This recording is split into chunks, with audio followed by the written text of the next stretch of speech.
अमरोहा से हम आपको बड़ी खबर बता रहे हैं। अमरोहा के हसनपुर क्षेत्र के रहरा पहुंचे मुख्यमंत्री योगी आदित्यनाथ। मुख्यमंत्री ने जनता को हाथ हिलाकर अभिवादन किया। मुख्यमंत्री योगी आदित्यनाथ ने भाजपा प्रत्याशी चौधरी कंवर सिंह तंवर के लिए जनता से वोटों की अपील की। वहीं हसनपुर विधायक ने योगी आदित्यनाथ को हनुमान जयंती पर गदा देकर भव्य स्वागत उनका किया। लोकसभा में 23 दिन में तीसरी बार जनसभा को संबोधित करने पहुंचे सीएम योगी। रिद्धि सिद्धि देने वाले बजरंगबली आप सबकी सुरक्षा भी करे, आपके जीवन को सुख और समृद्धि की ओर अग्रसर कर सकें, इसकी मैं आप सबको अपनी शुभकामनाएं देता हूं। बहनों और भाइयों, पहले चरण का चुनाव संपन्न हो चुका है। देश के अंदर 102 लोकसभा सीटों पर चुनाव संपन्न हुए हैं और उत्तर प्रदेश के भी 8 लोकसभा सीटों पर चुनाव अब तक संपन्न हो चुके हैं। दूसरे चरण के मतदान की तैयारी चल रही है और 26 अप्रैल को दूसरे चरण में मतदान होना है। बहनों और भाइयों, पहले चरण के मतदान के बाद देश के अंदर जो रुझान देखने को मिला है, जनता जनार्दन का आशीर्वाद भारतीय जनता पार्टी और सहयोगी दलों को प्रचंड बहुमत के साथ प्राप्त होने जा रहा है। और इसीलिए मैं आपका आह्वान करने जा रहा हूं कि देश की जो आवाज है वह आवाज है फिर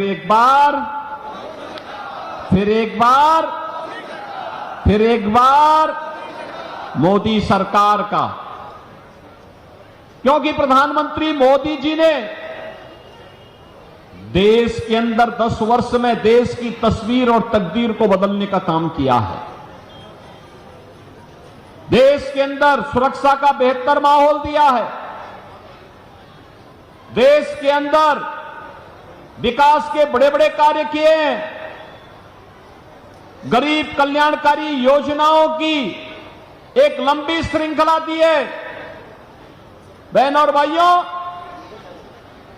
याद करिए 2014 के पहले देश के अंदर आतंकी वारदात होती थी, बम विस्फोट होते थे और सुरक्षा का वातावरण था, लोग भयभीत रहते थे। 2014 के बाद आतंकवाद को नियंत्रित किया गया और 2019 आते आते मोदी जी ने ऐसा कार्य किया कि आतंकवाद की जो जड़ थी, कश्मीर की धारा 370, उसी को समाप्त करके उखाड़ फेंक दिया गया और आज भारत में आतंकवाद का नेस्तनाबूद कर दिया गया। बहनों और भाइयों, अब तो कहीं पे जोर से पटाखे का धमाका होता है तो पाकिस्तान सफाई देता है कि नहीं नहीं हमारा हाथ नहीं है, क्योंकि पाकिस्तान को डर है अगर गलती से भी भारत के अंदर आतंकी घटना को अंजाम दिया और किसी निर्दोष नागरिक की जान गई तो लेने के देने पड़ जाएंगे।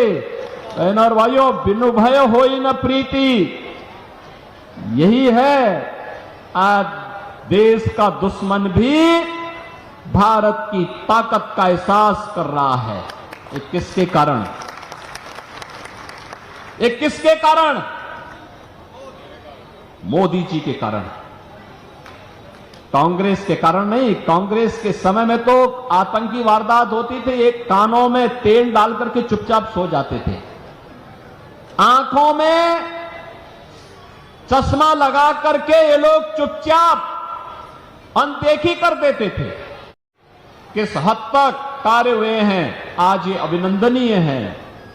देख सकते हैं विकास आज बोल रहा है, ये सभी मोदी जी के कारण। और गरीब कल्याणकारी योजनाओं की बात को क्या करना।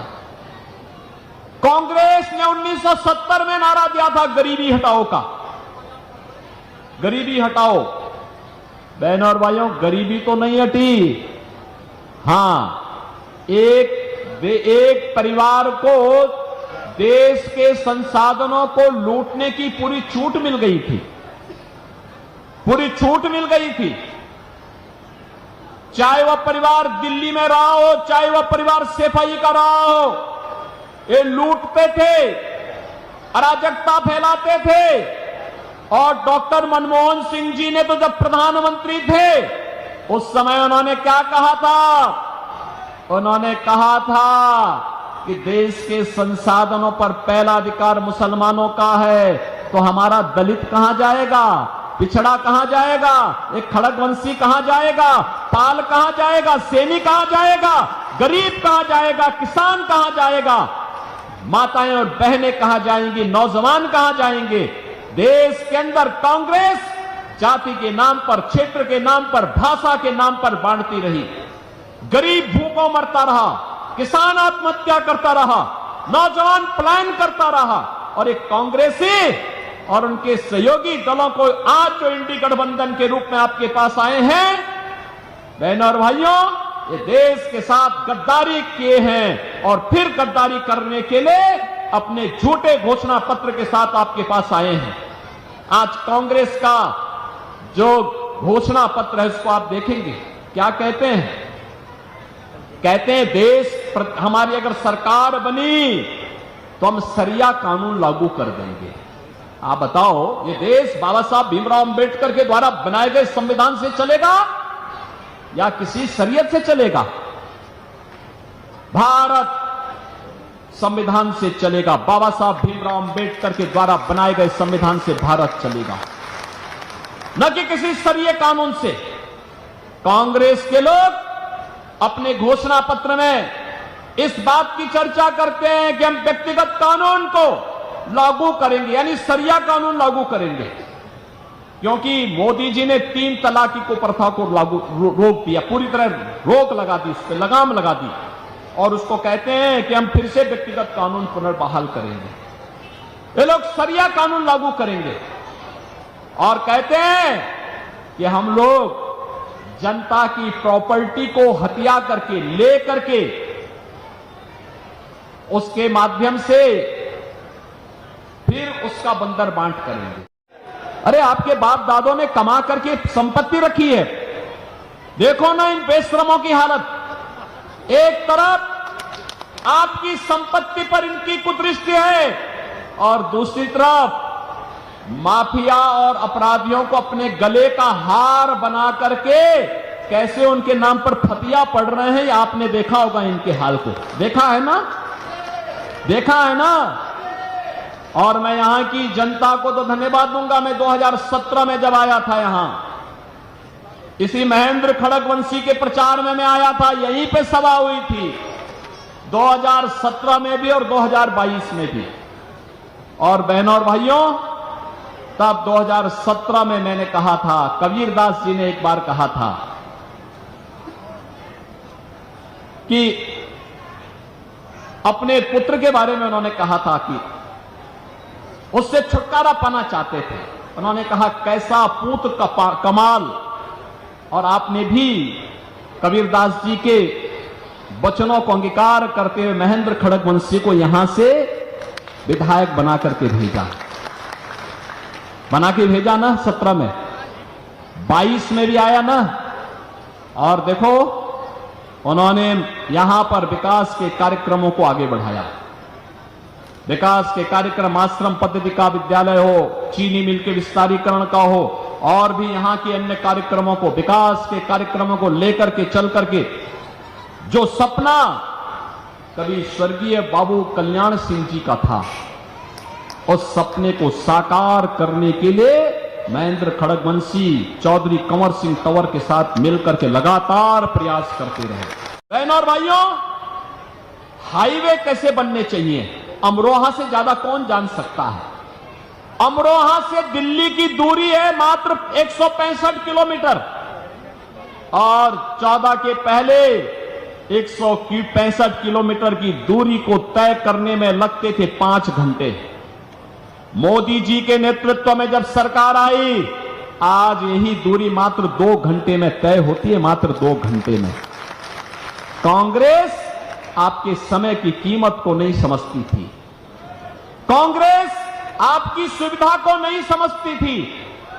कांग्रेस न रेलवे का विकास कर पाई, न हाईवे का विकास कर पाई, और आज तो हम अमरोहा जनपद को गंगा एक्सप्रेसवे के साथ जोड़ रहे हैं। अब दिल्ली जाना होगा तो 1.5 घंटे में, और लखनऊ जाना होगा तो 4 घंटे में, प्रयागराज जाना होगा तो 6 घंटे में आप प्रयागराज की दूरी भी पूरा कर सकते हैं। बहनों और भाइयों, गंगा एक्सप्रेसवे की एक सौगात भी इस जनपद को प्राप्त हो रही है। रेलवे हो या हाईवे, एक्सप्रेसवे हो या फिर हर घर नल की योजना, वन डिस्ट्रिक्ट को आगे बढ़ाता था, और समाजवादी पार्टी तो उससे भी 2 कदम आगे बढ़ गई।